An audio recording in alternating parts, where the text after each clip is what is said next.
Basically, we lost our son through mental health because I suffer with PTSD and he's got autism. Social services took our son and council took our flat. We've encountered a lot of services. They've made a lot of referrals.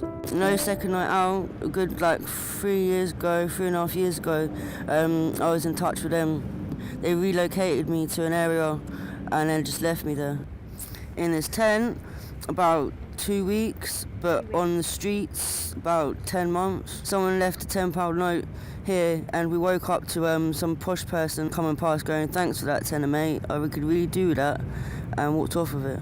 One of my best mates is mobile. I've got about 400, 500 scars on my body from self-harm. We had the street team come past and that. Christmas we went to Crisis. I've been homeless now nearly 5 years, 6 years. I had some mental health problems. I'm paranoid schizophrenic. We've just got to wait for bed spaces. They've been telling us that for the past month. Thank you. Chicken for Claire's way. Oh, thank you. When she has a cesarean section, what, they're going to just release her straight back on the street? I was sleeping and 3 lads decided to beat me up. I've got an ex-partner. He's double my age and he's built like a house.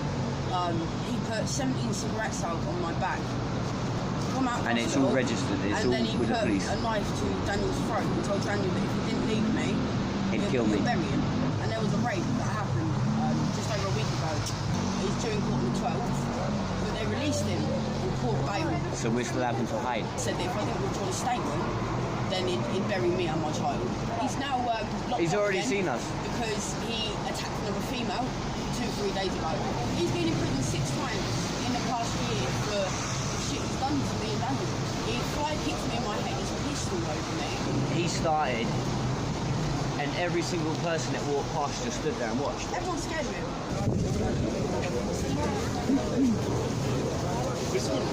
So that's meatball and rice. Yeah. Then we got Eat have donated food. Yes. Boots have also donated. And then the next station is going to be fruits.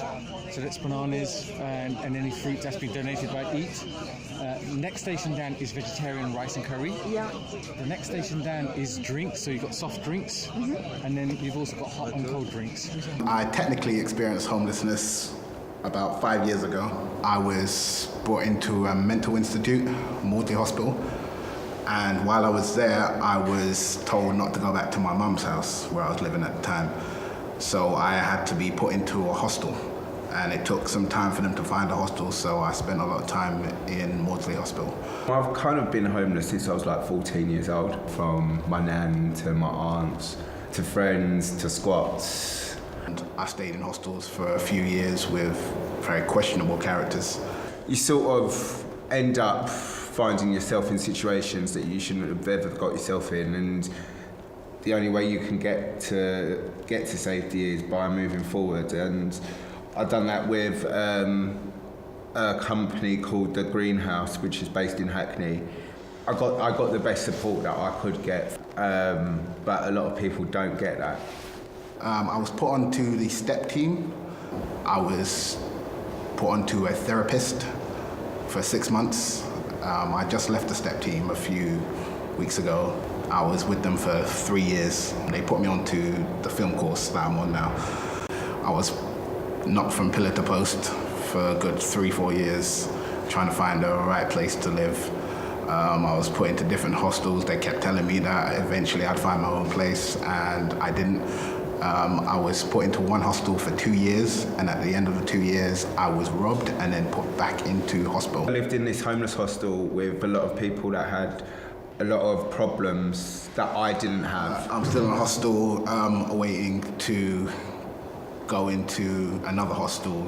The association I'm with, they haven't been much help. Like, I didn't get any choice to pick who I was going to live with. It wasn't really thought through very well, so I'm not getting on with the person I live with, trying to find a way to get out of that house. I was almost made homeless when I was living with my mum. She had 6 kids at the time. Her rent arrears got too high, and they said they were going to kick us all out on the street. There's tons of houses being made left, right, and centre, and if they just made them affordable, not just putting people in housing, but getting to the root cause of their problems and their issues. Because people have a lot of issues, they have a lot of problems, they get into bad relationships, they take drugs, this, that, and the other, you know. Therapy is a good thing. Sometimes people don't want to accept help from other people. They think it makes them weak or something. Everyone's got to kind of meet in the middle, I think. There's a lot the government could do. On the street, naturally, this should be pushed more rather than saying you can't pay for a house, so get out. You know, ask them why can't they pay for a house, what their problems are to begin with. We have noticed the people that have millions will give nothing. The people that have less give more. Right, now that is what I find disgusting every single day. Theresa May, if you're listening, and do nothing, right? And where's all the taxes? Theresa May, if you're listening, McDonald's here look after us. Other shops up here look after us. Why can't you? And now that I need some help, I can't even claim benefit. They haven't got much money in the benefit system. You get next to nothing. We've had people, they've offered us showers, bags of clothes, cookies, sleeping bags, but you get the odds people that just don't understand. There's Finland. He's known us for time. He's the one that just gave me these gloves. The one that was in Westminster that died. Yes. I knew him, one of my friends. Darren. Can I ask how you got into this situation? I lost my flat because of the bedroom tax. I was in receipt of benefits, and because I had a 2-bedroom flat, when they started the bedroom tax, I lived there on my own. So eventually they evicted me and they owed them £1,500 now. £72 a fortnight, and they wanted £14 a week off me for the extra room that I had. But the housing couldn't downsize me because they didn't have no 1-bedrooms yet, but the housing still wanted the rent that was getting took out. How long have you actually been out here? A year and a half now. It's been outreach groups, and because there's so many homeless, they haven't really got time to do as much as what they want you to do and what you want them to do, you know. I'd like to see them every day if I could, but you can't, you know.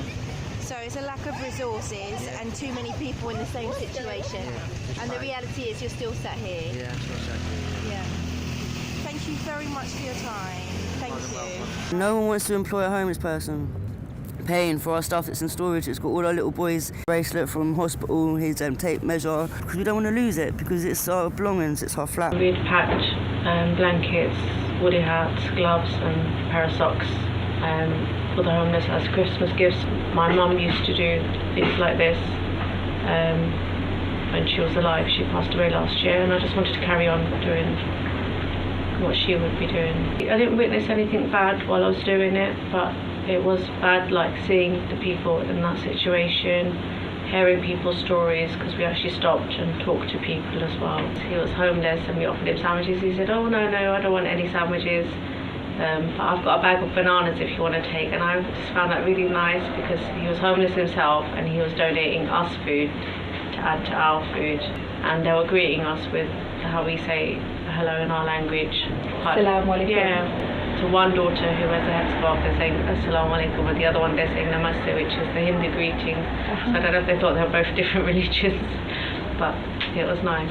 So I called up a couple of shelters the next day and advised them what I had done the night before, and I had these food packs. So I dropped it to one in Vauxhall, homeless shelter there. So they were really pleased and really happy as well.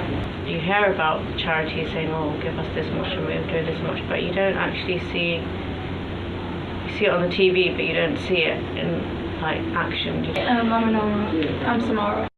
We've not had a hard life. We don't have to worry about, we won't be able to get that. And then whenever we see homeless people on the street, it's like we feel guilty for them. So we do try and get stuff for them, like coffee or tea or something. A lot of the people that I saw on the street, they were telling me their story, what they've been through and what brought them to that stage of being homeless. What makes them less of a person to me? We're both human, just one of us had a better chance at life than the other, but that doesn't mean that they're any less of a person. I think a lot of people get into drink, drugs, maybe debt. Some people had a situation where they lost their families, they lost their kids. He lost I think it was his 2 children, and he just couldn't live with himself knowing that he couldn't do anything to stop it. And so he started drinking, and then I'm not sure what happened, but he became homeless after resorting to alcohol. And then as we were talking to him, he kept mentioning to us, just be careful and that what we're doing is good, but we need to be careful because there are people who will see that we're doing good and will just try and, there are dangerous people out there, you can't avoid that, but he just kept mentioning to try and help people because that's what's important.